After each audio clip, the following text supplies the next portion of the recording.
Gruaja e tij kishte vdekur prej 6 vitesh dhe ai ishte mësuar me heshtjen, netat e gjata dhe vetmin. Por vajza e tij nuk mund ta shihte më të atin duke jetuar vetëm. Një ditë, ajo vendosi t'i organizonte një takim me një grua të moshës së tij. Kur ai hyri në restorant dhe ngriti syt për të parë gruan që po e priste, zemra ju ndal për një çast. Ishte gruaja me të cilën ai kishte qenë i fejuar dekada më parë. Por ajo nuk ishte thjesht kthyer në jetën e tij rastësisht. Ajo mbante një sekret që ai nuk e kishte mësuar kurrë, një sekret që do t'i ndryshonte përgjithmonë të gjitha kujtimet që kishte për të kaluar. Takimi që nuk duhej të ndodhte. 6 vite kishin kaluar që nga dita kur Arbeni kishte humbur gruan e tij. 6 vite pa zërin e saj në kuzhinë, pa hapat e saj në korridor dhe pa atë pyetjen e zakonshme që dikur i dukej aq e parëndësishme. Si shkoi dita? Në fillim, Arbeni kishte menduar se dhimbja do të zbehej me kalimin e kohës. Të gjithë i thoshin të njëjtën gjë. Koha shëron gjithçka. Por koha nuk e kishte shëruar. Thjesht e kishte mësuar të jetonte me boshllëkun. Çdo mëngjes zgjohej në të njëjtën dhomë. Vendoste kafen për 2 persona pa e kuptuar dhe vetëm pasi filxhani i dytë mbetej i paprekur, kujtonte se ajo nuk ishte më aty. Vajza e tij, Elona, ishte e vetmja arsye që e mbante Arbenin të lidhur me jetën. Ajo vinte shpesh ta vizitonte, i sillte ushqime, e telefononte çdo mbrëmje dhe përpiqej ta nxirrte nga shtëpia. Por Arbeni gjithmonë gjente një arsye për të qëndruar vetëm.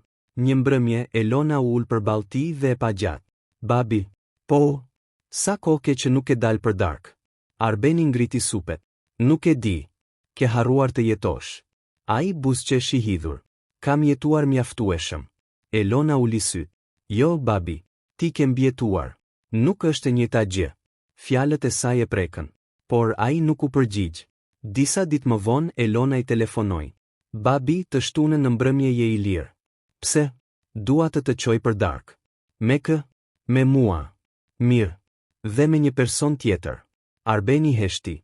Çfarë do të thuash? Vetëm më beso. Të shtunën në mbrëmje, Elona e çoi në një restorant të qetë. Arbeni nuk kishte asnjë ide se çfarë po planifikonte vajza e tij. Kur hyn brenda, Elona ndaloi pranë një tavoline. Babi, dua të prezantoj me dik. Arbeni ngriti syt. Dhe në atë moment fytyra ju zbardh. Gruaja që ishte ulur përballë tij u ngrit ngadalë. Flokët e saj tashmë ishin thinjur. Në fytyrën e saj kishte kaluar koha. Por syt ishin të njëjtët. Arbeni nuk mundi të fliste.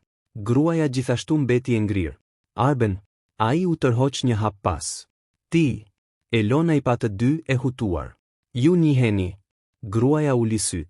Po, Arbeni e shikonte sikur përballë kishte një fantazm. Ajo quhej Mira. Dhe Mira kishte qenë dashuria e tij e parë. Ata ishin fejuar më shumë se 30 vite më parë. Por një ditë, pa asnjë shpjegim, Mira ishte larguar nga qyteti dhe kishte ndërprerë çdo kontakt. Arbeni kishte pritur. Pastaj ishte detyruar të vazhdonte jetën. Dhe vite më vonë kishte takuar gruan që do të bëhej bashkëshortja e tij. Por tani Mira ishte ulur përballë tij. Pas kaq shumë vitesh. Babi, unë nuk e dija, tha Elona. Mira e ndërpreu. Nuk është faji i saj. Arbeni nuk e hiqte shikimin prej saj. Pse je këtu? Mira mori frym thellë. Sepse vajza jote më gjeti. Përse? Ajo heshti për disa sekonda. Pastaj tha. Sepse kam diçka që duhet të ta jap. Arbeni u hutua. Çfarë? Mira hapi çantën dhe nxori një zarf të vjetër. Zarfi ishte zvedhur nga koha. Dhe mbi të ishte shkruar emri i Arbenit me një shkrim që ai do ta njihte kudo. Shkrimi i Miras. Arbeni e mori zarfin me duar që i dridheshin. Çfarë është kjo? Një letër që duhet ta kishe marrë 30 vite më parë. Arbeni e pa në sy. Pse nuk ma dhe atëherë? Mira uli kokën. Sepse nuk pata guxim. Ai e hapi ngadalë zarfin. Por sa po lexoi rreshtin e parë, fytyra ju ndryshua. Sepse letra fillonte me fjalët. Arben, nëse po e lexon këtë, do të thotë se unë nuk pata mundësi të tregoja të vërtetën. Arbeni ngriti syt drejt Mirës. Çfarë të vërtete? Mira kishte lot në sy. Për atë që ndodhi ditën kur të lash. Dhe atëherë Arbeni kuptoi se takimi që vajza e tij kishte menduar si një darkë të thjesht mund të hapte plagën më të vjetër të jetës së tij. Letra e së kaluarës. Arbeni mbeti i palëvizur me letrën në duar. Zhurma e restorantit dukej sikur ishte zhdukur. Nuk dëgjonte më as muzikën, as njerëzit që flisnin rreth tyre. Gjithçka që mund të shihte ishte ajo letër. Mira e shikonte në heshtje. Lexoje, i tha ajo me zë të ulët. Është koha që ta dish. Arbeni uli syt. Arben, nëse po e lexon këtë, do të thotë se unë nuk pata mundësi të tregoja të vërtetën. Ai vazhdoi. Nuk të lash sepse nuk të doja. Të lash sepse dikush më detyroi. Arbeni ndaloi. Duart ju shtrënguan. Dikush më detyroi, pëshpëriti. Elona u afrua. Babi, mos më ndërprit. Ai vazhdoi të lexonte. Mira kishte shkruar se disa ditë para se të largohej, babai i saj kishte marrë një telefonat nga një njeri i panjohur. Ai i kishte thënë se Arbeni ishte futur në telashe me njerëz të rrezikshëm. Nëse Mira nuk do të ndajë prej tij, diçka e keqe do t'i ndodhte familjes së saj. Arbeni nuk po e besonte.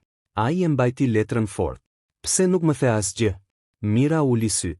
Sepse më kërcënuan se do të vrisnin. Arbeni ngriti kokën. Dhe ti besove? Po. Pas gjithë atyre viteve? Arben isha një vajzë 22 vjeçare. Isha e frikësuar. Edhe unë të prita. Zëri i tij u ngrit. Disa njerëz në tavolinat përreth kthyen kokën. Mira filloi të qante. E di. Kam menduar për ty për vite me radhë. E di. Kam menduar se më kishe harruar. Unë nuk të harrova kurrë. Fjalët e saj e heshtën. Arbeni u ul përsëri. Pas disa sekondash pyeti. Kush ishte ai? Mira nuk u përgjigj. Kush të kërcënoi? Ajo shikoi Elonën. Pastaj përsëri Arbenin. Dikush që ti e njihje. Arbeni u ngrys. Kush? Mira mori frym thellë. Vëllai yt.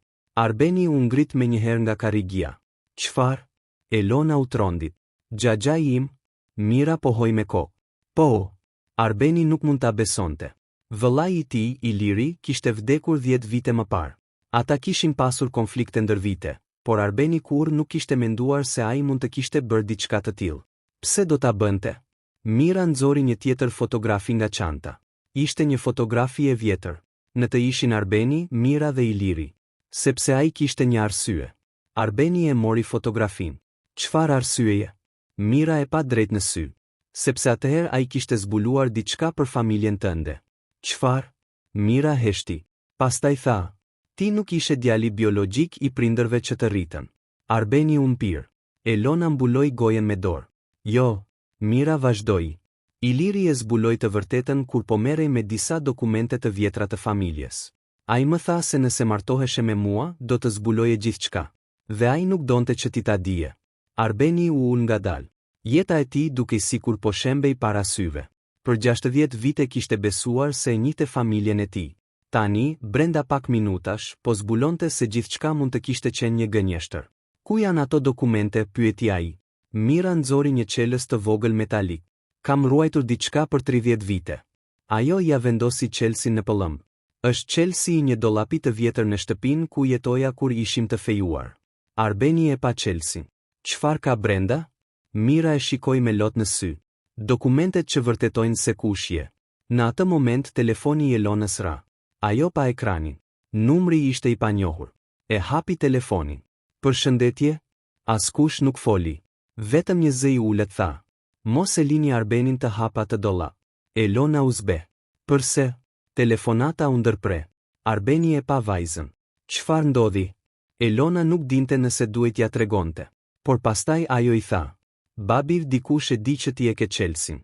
Mira u ngrit menjëherë. Duhet të ikim. Pse? Sepse nëse ai person na ka gjetur tani, atëherë do të thotë se dikush ka frikë nga ajo që ndodhet brenda atij dollapi. Arbeni shtrëngoi çelësin në dorë.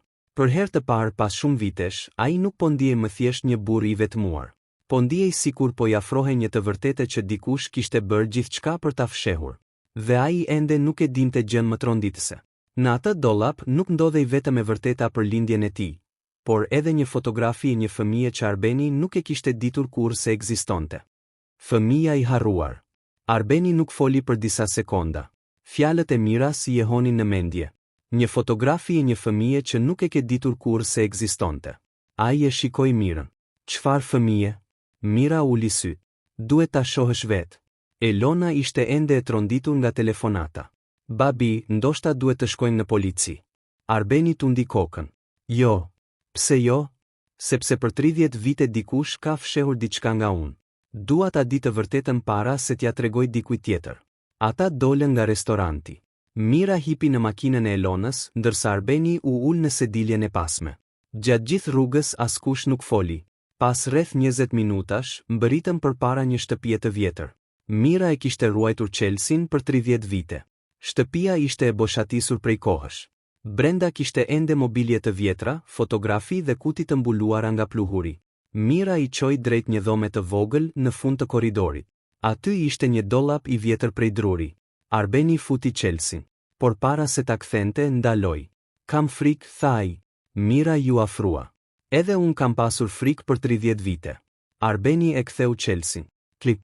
Dera u hap. Brenda kishte disa dosje, një kuti metalike dhe një zarf të madh. Arbeni mori zarfin. Në pjesën e përparme ishte shkruar. Për Arbenin. Ai e hapi. Brenda kishte dokumente të vjetra. Një certifikat lindjeje. Një fotografi. Dhe një letër. Arbeni mori certifikatën. Lexoi emrat. Pastaj fytyra ju ndryshua. Ky nuk është mbiemri im. Mira pohoi. Jo. Çfarë do të thotë kjo? Do të thotë se prindërit që ti ke njohur nuk kanë qenë prindërit e tu biologjik. Arbeni u ul në një karrige. Elona ju afrua. Babi. Ai nuk po dëgjonte. Po shikonte fotografin. Ishte fotografia e një foshnje. Në pjesën e pasme shkruhej një datë. Vetëm disa muaj para se Mira të largohej prej tij. Arbeni ngriti syt. Çfarë është kjo? Mira mori frym thellë. Fëmia i. Elona u shtang. Çfarë? Arbeni u ngrit. Jo. Arben. Jo. Unë dhe ti nuk kemi pasur fëmijë. Mira filloi të qante. Ti nuk e dije. Si mund të mos e dija? Sepse Iliri ta fshehu. Arbeni e pa me mosbesim. Çfarë po thua? Mira ju afrua. Kur u largova isha shtatzën. Dhoma u mbush me heshtje. Arbeni duke sikur kishte harruar të merrte frym. Ti ishe shtatzën. Po. Pse nuk më the? Sepse nuk më lan. Kush? Iliri. Arbeni u kthye nga fotografia. Dhe fëmia? Mira fshiu lotët. Lindi. Ku është? Ajo heshti. Arbeni e kapi nga krahu. Ku është fëmia im? Mira nuk mundi ta shikonte në sy. Është gjallë. Arbeni u ngrir. Çfarë? Është gjallë dhe jeton këtu pranë. Elona u afrua. Si e dini? Mira nxori një dokument tjetër. Sepse kam kërkuar për të për vite me radhë. Arbeni mori dokumentin. Në të ishte një emër. Daniel Kodra. Ai e lexoi disa herë. Daniel. Mira pohoi. Ky është djali ynë. Arbeni filloi të qante. Për 60 vite kishte menduar se kishte pasur vetëm një vajzë. Tani po mësonte se kishte edhe një djalë. Një djalë që kishte jetuar gjithë jetën pa e ditur se kush ishte babai i tij. Ku është? Pyeti Arbeni. Mira nxori një adresë. Punon në një klinikë private. Është mjek. Arbeni mori letrën. Por para se të dilni nga dhoma, Elona vuri re diçka. Një zarf i vogël ishte fshehur poshtë kutisë metalike. Ajo e mori. Babi shiko. Arbeni e hapi. Brenda kishte vetëm një fjali. Nëse Arbeni e gjen këtë letër, atëherë unë nuk jam më gjallë. Por ai duhet ta di se gruaja e tij e dinte të vërtetën. Arbeni ngriti kokën. Gruaja ime? Mira u zbe. Elona e pa. Çfarë do të thotë kjo? Mira nuk foli. Arbeni bërtiti. Çfarë do të thotë? Mira më në fund tha. Gruaja jote e dinte që Danieli ekzistonte. Arbeni mbeti i shtangur. Jo. Po. Si mund ta dinte? Sepse ajo më gjeti vite më parë. Arbeni u ul. Gruaja e tij, ajo që kishte dashur për gjithë jetën. Ajo kishte ditur për djalin e tij. Dhe nuk i kishte treguar kurrë. Por kishte edhe diçka tjetër. Mira nxori një fotografi të vjetër të gruas së Arbenit duke mbajtur në dorë një zarf. Në anën tjetër të fotografisë ishte shkruar. Mos ja trego kurrë Arbenit. Ai nuk duhet ta takoj djalin e tij. Arbeni ndjeu një dhimbje të fortë në gjoks. Pse? Mira e pa drejt në sy. Sepse gruaja jote kishte një arsye që nuk mund ta imagjinosh. Në atë moment jashtë shtëpisë u dëgjua zhurma e një makine që ndaloi. Të tre kthyen kokën. Dikush po vinte drejt derës. Mira pëshpëriti. Duhet të fshihemi. Hapat u afruan. Pastaj dera e jashtme u hap. Një zëmashkulli u dëgjua. Arben, e di që je këtu. Arbeni e njohu zërin. Dhe ajo që dëgjoi më pas e bëri të kuptonte se rreziku ishte shumë më afër nga sa kishte menduar. Ishte zëri i djalit që ai sapo kishte zbuluar se ishte i tij. Djali që kishte kërkuar baban. Arbeni mbeti i ngrirë. Zëri që vinte nga koridori ishte I qartë. Arben, e di që je këtu. Mira I bëri shenjë të mos fliste. Elona u afrua pranë të atit. Babi mos lëviz. Por Arbeni nuk mundi të qëndronte më I fshehur. Ai doli nga dhoma. Në koridor qëndronte një burr rreth të 30-tave. I gjatë, me flok të errët dhe me një fytyrë që Arbenit I dukej çuditërisht e njohur. Burri e pa drejt në sy. Të dy heshtën.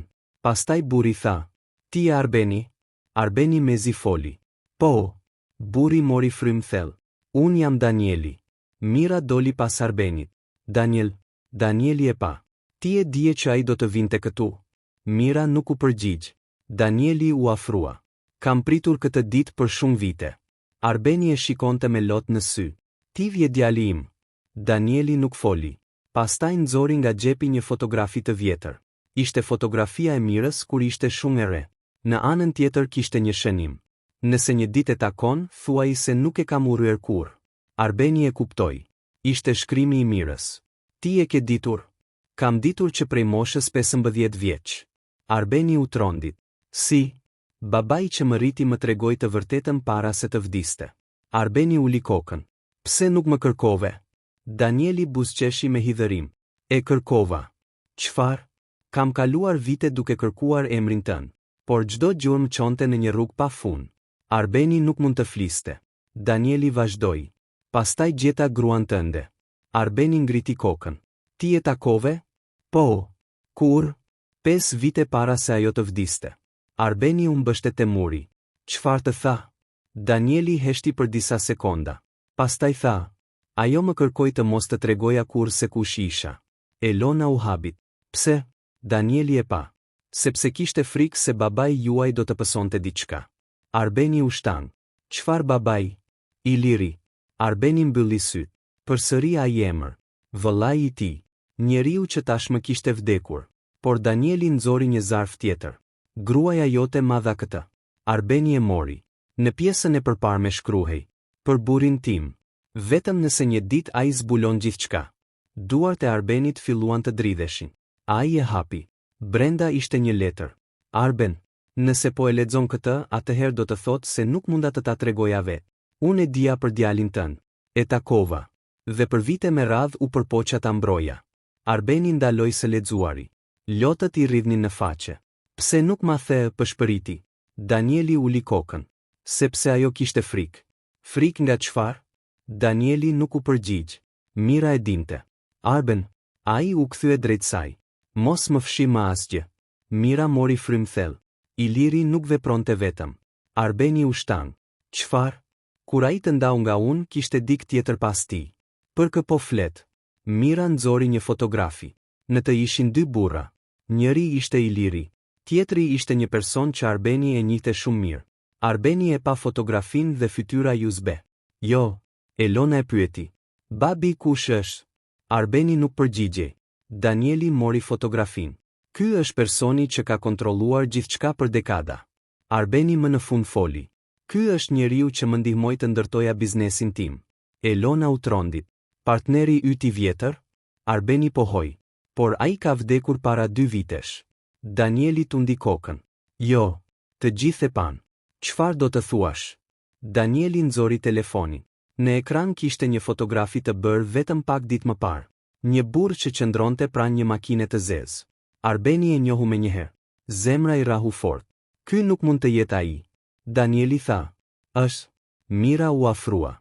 "Unë të thash që duhet të iknim." Por ishte tepër vonë.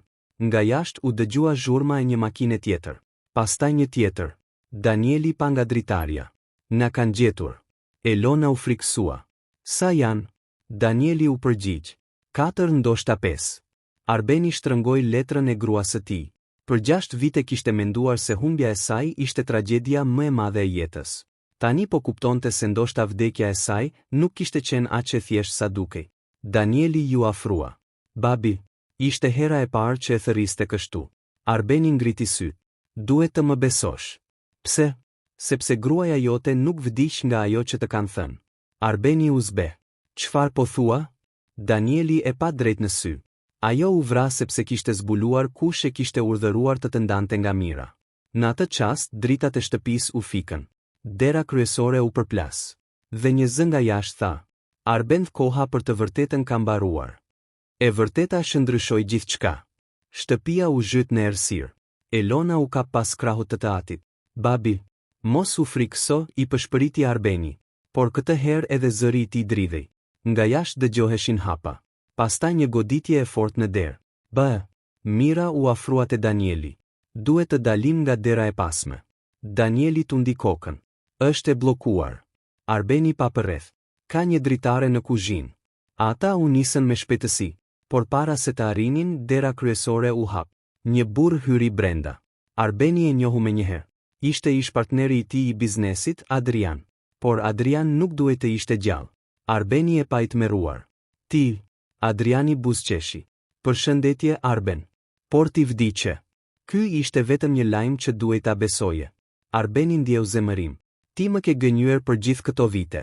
Adriani hodhi syt drejt Mirës. Jo vetëm unë. Arbeni u kthye. Çfarë do të thuash? Adriani nxori një dosje. Gruaja jote e dinte gjithçka. Arbeni bërtiti. Mos e përmend atë. Duhet ta dëgjosh. Adriani hodhi dosjen mbi tavolinë. Para se të vdiste, ajo kishte zbuluar se ti dhe Mira kishit një djalë. Danieli shtrëngoi grushtat. Ti e ndave familjen e tyre. Adriani e pa. Jo, Iliri e bëri. Me urdhrin tënd, tha Mira. Adriani heshti. Arbeni kuptoi gjithçka. Pse? Adriani u afrua. Sepse familja jote kishte një pasuri që ti nuk e dije se ekzistonte. Arbeni u hutua. Çfarë pasurie? Një kompani e madhe dhe një trashëgimi që ishte lënë për ty. Mira ndërhyri. Prindërit e vërtet të Arbenit ishin pronarët. Adriani pohoi. Dhe Iliri donte gjithçka. Arbeni u ul. Papritur shumë gjëra filluan të merrnin kuptim. Vëllai i tij nuk kishte qenë thjesht xheloz. Ai kishte dashur pasurinë. Dhe për ta marrë kishte manipuluar jetën e tij. Por pyetja më e dhimbshme ishte ende pa përgjigje. Po gruaja ime? Adriani heshti. Arbeni u ngrit. Çfarë i bëre? Adriani uli kokën. Unë nuk e vrava. Por ti e urdhërove? Ai nuk u përgjigj. Kjo heshtje ishte përgjigjja. Arbeni ju afrua. Pse? Sepse ajo kishte gjetur prova. Dhe Danieli. Danieli ishte prova më e madhe. Mira filloi të qante. Prandaj më kërkove ta braktisja Arbenin. Po. Dhe ti e bëre të duke sikur isha larguar sepse nuk e doja. Adriani pohoi. Arbeni e shikoi Mirën. Për 30 vite ai kishte besuar një gënjeshtër. Një gënjeshtër që i kishte marrë dashurinë e parë, djalin dhe shumë vite nga jeta e tij. Por atëherë Danieli nxori telefonin. Kam regjistruar gjithçka. Adriani u kthye. Çfarë? Danieli ngriti telefonin. Bisedën tënde. Çdo fjalë. Adriani u zbeh. Ti, policia është rrugës. Disa sekonda më vonë u dëgjuan sirena. Burrat që kishin ardhur me Adrianin u larguan, por policia i kapi jashtë shtëpisë. Adriani u arrestua. Dhe për herë të parë pas dekadash, e vërteta doli në dritë. Por Arbeni nuk po mendonte për parat, as për kompaninë, as për hakmarrjen. Ai po shikonte Danielin, djalin e tij. Pse më kërkove pas kaq shumë vitesh? Danieli buzëqeshi me lot në sy. Sepse gjithmonë kam dashur të di nëse babai im do të më pranonte. Arbeni e përqafoi. Duhet të kisha kërkuar unë. Danieli e shtrëngoi fort. Edhe unë të kam pritur. Mira i shikonte të dy. Pas 30 vitesh, familja që ishte ndarë nga një gënjeshtër po bashkohej përsëri. Më vonë, Arbeni dhe Mira u kthyen në restorantin ku kishin takuar njëri tjetrin për herë të parë pas 6 dekadash. Elona ishte aty. Danieli gjithashtu. Arbeni ngriti gotën. Për njerëzit që humbëm, Mira shtoi. Dhe për njerëzit që na u kthyen. Të gjithë buzëqeshën. Arbeni e pa Mirën. Do të doje ta fillonim nga e para? Mira qeshi me slotësh. Pas 30 vitesh? Po. Ajo i dha dorën. Po. Dhe për herë të parë pas 6 vitesh, Arbeni u kthye në shtëpi pa u ndier më vetëm. Ai kishte humbur 6 vite me gruan që kishte dashur. Por tani kishte fituar diçka që nuk e kishte menduar kurrë se do ta kishte. Dashurinë e parë, djalin e humbur dhe një familje të ribashkuar. Dhe gjithçka kishte nisur me një takim që vajza e tij e kishte organizuar vetëm sepse nuk donte ta shihte më të atin të jetonte i vetëm.